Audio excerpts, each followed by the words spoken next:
الحمدللہ وحدہ لا شریک لہ والصلاة والسلام علی من لا نبی بعد۔ اللہ رب العزت نے جس قدر انعامات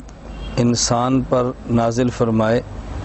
ان میں سب سے بڑا انعام ایمان کی دولت ہے، اور ایمان کی دولت کتنی بڑی ہے اس کا اندازہ انسان کو دنیا میں نہیں بلکہ موت کے بعد ہوگا،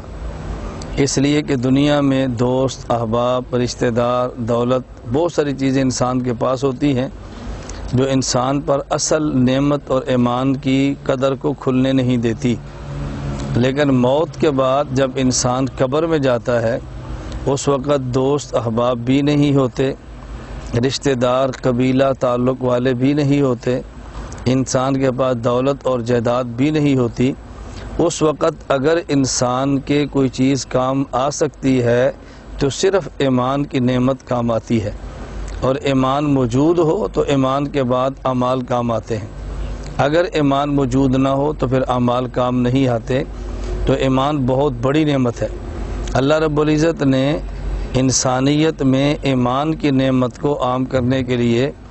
1,24,000 کم و بیش انبیاء علیہ السلام مبعوث فرمائے ہیں۔ اللہ رب العزت کو کائنات میں سب سے محبوب انسان اپنا نبی ہے، نبیوں کا خون نکلا ہے، نبی اس کام کے لیے ذبح ہوئے ہیں، پیغمبروں نے ہجرت کی ہے، شہادتیں ہوئی ہیں انبیاء کی، صرف اس بنیاد پہ کہ اللہ رب العزت کا دیا ہوا دین دنیا میں عام کیسے ہو۔ تو ایمان بہت بڑی نعمت ہے۔ میں نے یہ گزارش اس لیے کی ہے کہ ہماری آج کی مجلس میں ہمارے ایک خوش قسمت ایسے بھائی موجود ہیں کہ جنہوں نے ابھی کلمہ پڑھنا ہے، ایمان کی نعمت قبول کرنی ہے۔ اللہ رب العزت ہم سب کو اس نعمت کی قدر کرنے کی توفیق عطا فرمائے۔ حضور اکرم صلی اللہ علیہ وسلم جو دین لے کر آئے اس مکمل دین کو مان لینے کا نام ایمان ہے، اور اس مکمل دین پر عمل کر لینے کا نام اسلام ہے۔ اس لیے ایمان بنیادی طور پہ اس بات کا اقرار ہے کہ جو چیزیں حضور اکرم صلی اللہ علیہ وسلم لائے میں ان تمام کو مانتا ہوں، سمجھ آئے تب بھی مانتا ہوں، نہ سمجھ آئے تب بھی مانتا ہوں، مجھے نظر آئے تب بھی مانتا ہوں اور نہ نظر آئے تب بھی مانتا ہوں۔ اسی کا نام ایمان ہے۔ باقی اس کے بعد قرآن کریم پڑھنا، حدیث مبارک پڑھنی، دین کا علم حاصل کرنا اور دین کے علوم کو سیکھنا، یہ سب باتیں بات کی ہیں، بنیادی چیز یہ ہے۔ تو اللہ رب العزت ہمیں اس نعمت کی قدر کرنے کی توفیق عطا فرمائے۔ اور اس حوالے سے دوسری بات یہ ذہن نشین فرما لیں کہ حضور اکرم صلی اللہ علیہ وسلم کا ارشاد ہے، الاسلام یہدم ما کان قبلہ، کہ اسلام لانے سے قبل جس قدر انسان نے گناہ کیے ہوتے ہیں اسلام ان تمام گناہوں کو ختم کر دیتا ہے۔ گویا کہ کلمہ پڑھنے والا انسان اس بچے کی طرح معصوم ہے جو ابھی ماں کے پیٹ سے جنم لے کر آیا۔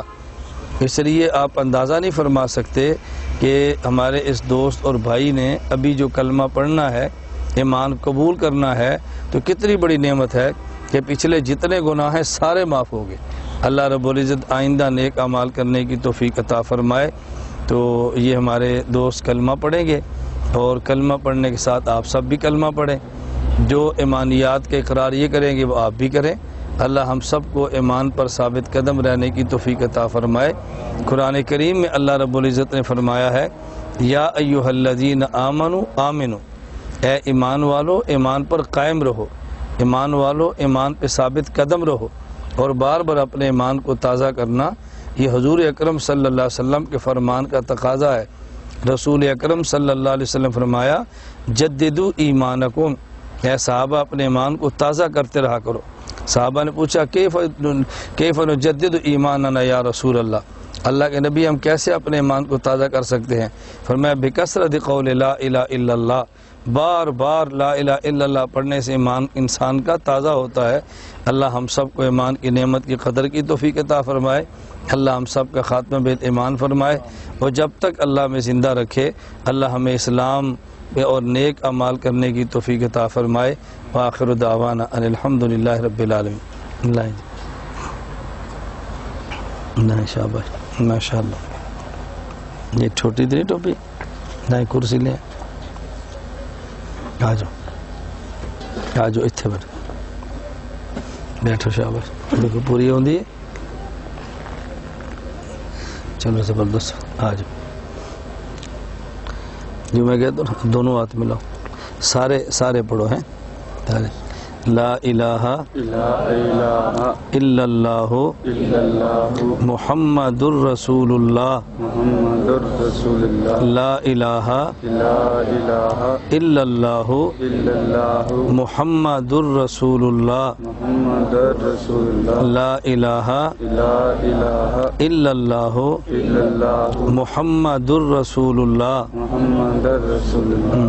میں ایمان لاتا ہوں اللہ پر اللہ کی آسمانی کتابوں پر اللہ کے نبیوں پر اللہ کے فرشتوں پر قیامت کے دن پر اور اچھی اور بری تقدیر پر میں اعتراف کرتا ہوں سارے انبیاء برحق ہیں لیکن حضور اکرم صلی اللہ علیہ وسلم آخری نبی ہیں اب آپ کے بعد کوئی نیا نبی نہیں آئے گا جتنی آسمان سے کتابیں نازل فرمائیں ساری برحق ہیں لیکن آخری کتاب قرآن کریم ہے اب اس کے بعد کوئی کتاب نازل نہیں ہوگی میں وعدہ کرتا ہوں 5 وقت کی نماز باجماعت ادا کروں گا رمضان کے روزے رکھوں گا اگر فرض ہوا تو حج ادا کروں گا اگر فرض ہوئی تو زکوٰۃ ادا کروں گا حضور اکرم صلی اللہ علیہ وسلم کی سنت پر عمل کرنے کی پوری کوشش کروں گا پہلے آپ کا نام کیا تھا ہاں پہلے ان کا نام تھا الیاس مسیح تو میں نے کہا ان کا نام رکھتے ہیں محمد الیاس ہم مسیح کی بجائے محمد کا اضافہ کر دیں مبارک ہو ہے سب ساتھی ان کو مبارک دو اللہ تعالیٰ قبول فرمائے اللہ دعا فرما دیں الحمدللہ رب العالمین والصلاة والسلام علی رسولہ وعلی آلہ واصحابہ اجمعین اے اللہ ہم سب کے گناہوں کو معاف فرما دے اے اللہ ہم سب کو ایمان کی قدر کی توفیق عطا فرما اے اللہ اپنے کرم سے ایمان کی نعمت کی قدر کی توفیق عطا فرما اے اللہ جو لوگ غیر مسلم ہیں سب کو ایمان کی دولت عطا فرما جو ایمان والے ہیں ان کو ایمان پہ قائم اور ثابت قدم فرما حضور اکرم صلی اللہ علیہ وسلم کی شریعت پر عمل کی توفیق عطا فرما اے مولا کریم جتنے بیمار ہیں سب کو صحت عطا فرما اے اللہ ہم سب کا خاتمہ بالایمان فرما اے اللہ ہمارے یہ دوست جو پہلے الیاس مسیح تھے اب محمد الیاس بنے ہیں ان کو حضور اکرم صلی اللہ علیہ وسلم کی سنت کے مطابق زندگی گزارنے کی توفیق عطا فرما اے اللہ مرکز اہل سنت والجماعت سرگودا کے فیض کو عام فرما شرور اور فتن سے حفاظت فرما اے اللہ ہم سب کو اپنے دربار عالی میں قبول فرما وصلی اللہ تعالی علی رسولی خیر خلقہ محمد وآلہ وصحابہ اجمعین برحمتک یا ارحم الراحمین ماشاءاللہ اور کی حال خیریت ہے سے ٹھیک